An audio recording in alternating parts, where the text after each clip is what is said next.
the Children of the Tentacle, and just wanted to make a quick video about the recent Keyforge online tournament, KOTE, that happened over the past 2 months. And I just wanted to give a little bit my impression of what it was, how did I do, how did my team do. Let's have a look at what was exactly the format of this tournament. So it was a Tesla format, which is not an official tournament format. The basic essence of it is that we swap decks every round. It's always a best of one, but when the first round is Archon, the next round is reversal, next round is Archon, following round is reversal, and so on and so forth. And that for 7 rounds. So basically, if you take a deck too strong, you're going to lose half of your games. If you take a deck too weak, you're going to lose half of your games. And the trick is, how do you find a deck that when you play it, you win more, and when you play against it, you also get to win more, or at least your opponent loses more. And I put a lot of thought into it, and I came up with the one that I really actually found really interesting, which is Lawanda Cryptic. In English, which we translate Cryptic the Monk. And what I really liked about that one was how atypical it is, and how there's a couple of tricks and a couple of traps here and there, and let's go over them quickly. But essentially, when I looked at that deck, I thought, it's really bad, it's got 4 Tremor. It's really bad, it's got Brobnar. It's really bad because the Saurians doesn't really work by itself. It's very awkward. And the Star Alliance has a couple of very unusual cards, and you're thinking, okay, Attack and Pulse with 4 artifacts is not the best option. And then I started thinking, okay, what do I find so interesting? I really wanted to play it because it had Enchanted Lens, and I think Enchanted Lens is a really interesting card and kind of a trap card. And for that option, I wanted trap cards because I wanted cards that my opponent would play badly. And Enchanted Lens is typically a card that can be really dangerous if you play it when your opponent's playing Star Alliance. Just for memories, Enchanted Lens gives you an extra Ember when you reap with a Star Alliance card, but it works both sides. So what was the strength really? And then I felt the strength was the Double Officer Kirby. And why is it so strong? Well, because of the Tremor, but also because the deck has 23 non-creature cards. So essentially, when you're playing, reaping, attacking with an Officer Kirby, you have something to use. You have something you can play that is out of Star Alliance house. And to me, this is what makes Kirby so important, it's so essential to that deck. And if the Kirbys get killed, the deck all of a sudden drops a lot in terms of weakness. But not everybody picks that up. So how do you protect Kirbys? Well, you have Imperium. You have, well, Imperial Road doesn't look anything like that, but Imperial Road becomes very interesting when you've got the Tributodons.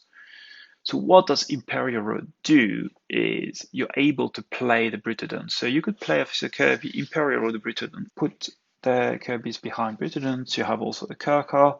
Between the Taunts and the Wards, you had options to protect your Kirbys. It's awkward, it's not easy to play, and once again, it's interesting because your opponent may not think about it. And then there's a couple of really, really essential cards that can help you make or break the games. There's the Axiom, and that's pretty much the only way to kill creatures. There's a Test Mob, and then there's a 6 Emperor Tribute. And 6 Emperor Tribute is one of the very few ways this deck has to create Ember and to put yourself in check. So that's some of the really, really essential cards. Now, if we look a little beyond that, if you manage to put a little bit of a board, then I would think Fire Breath is amazing. It can bring a lot of value. It can kill things. Berserker Slam is always great. Stenopius is perfect for the 6 Emperor target because it's usually going to be one way or the other the strongest card in play.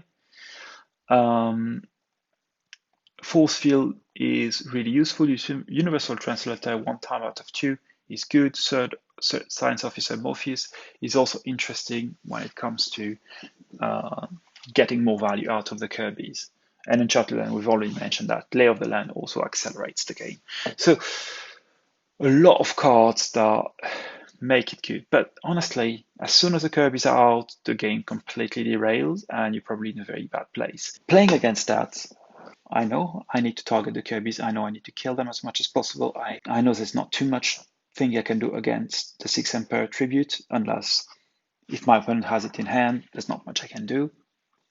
But chances are he will only have half of the combo. So if I'm fast enough, I can do it. So to me, it was a really, really interesting deck from that perspective. And if we look at the results, so rounds 1, 3, 5, and 7 were Archons, and 1, 2, 4, 6 were reversals. The first remark I had about that is when my deck had 78 in SAS, all of the decks were above it.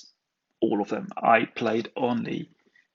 So if I'm playing a reversal, I was always happy because I was thinking, okay, well, my opponent's giving me a really strong deck, so I'm very happy. When I was playing Archon, I was pretty much very scared every time because in most cases I was fighting against a deck that was much faster, much more efficient, with stronger houses, stronger combos that I always couldn't match. The result of that is I actually ended up losing only one game. I mean, it wasn't this year. I don't even think I forged the game. And if you want to look at round 5, I was really miserable that round.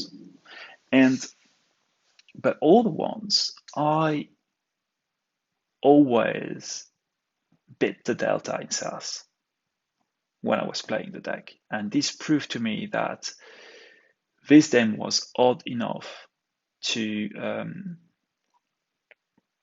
beat the odds and to disturb my opponent enough. And when I was playing reversal, this deck was disturbing enough so that my opponent would not play it properly.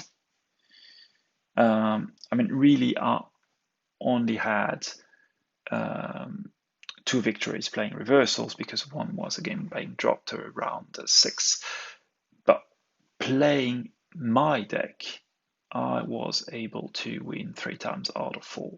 And against decks that were sometimes widely superior in size to mine. I mean, I had a delta of 10 on round 1, and I had a delta of 14 on the last round. And honestly, these decks I was playing against mathematically should have won probably most of the times. And there's probably a bit of luck, and there's also probably a bit of preparation. But just to come back a little bit on some of the comments, realizing some of these, I think Tremor came as a superb card for its consistency.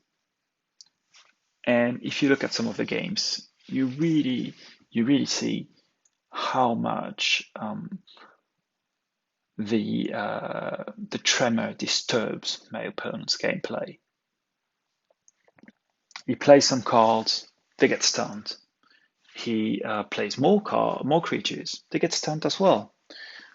Sometimes it makes another pretty empty turn, just unstunning the creatures, and I stun them again. Makes that even if I don't have a lot of creature destruction, I am able to delay the game that it becomes a problem. And I can do that without actually having to play Brobnar most of the time.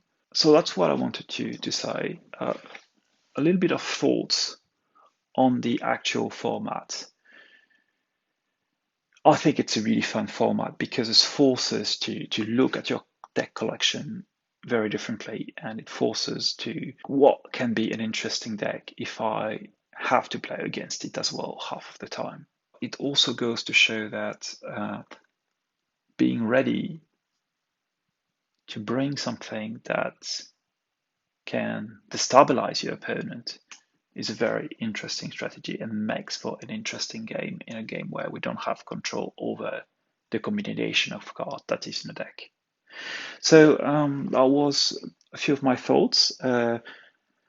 At the moment, with the team, we're looking into participating to the next KOTE tournament. The limitation would be that the sum of SARS scores will have to be 200 for the 3 decks we're bringing.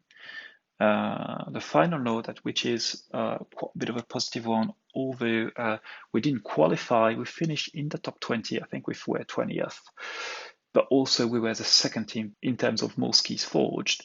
Across the 3 of us, we had a number of games that were really close, a number of cases where we lost a round, but we had at least 1 victory, or we won the round with 3 victories, and all in all, we were able to score over 50 keys in the span of 7 rounds. And I think this goes to demonstrate how motivated the team was and how much thought we had put into succeeding at this. Now, we didn't qualify, of course, for the second part of the tournament, and we wish best luck for all the ones that made it.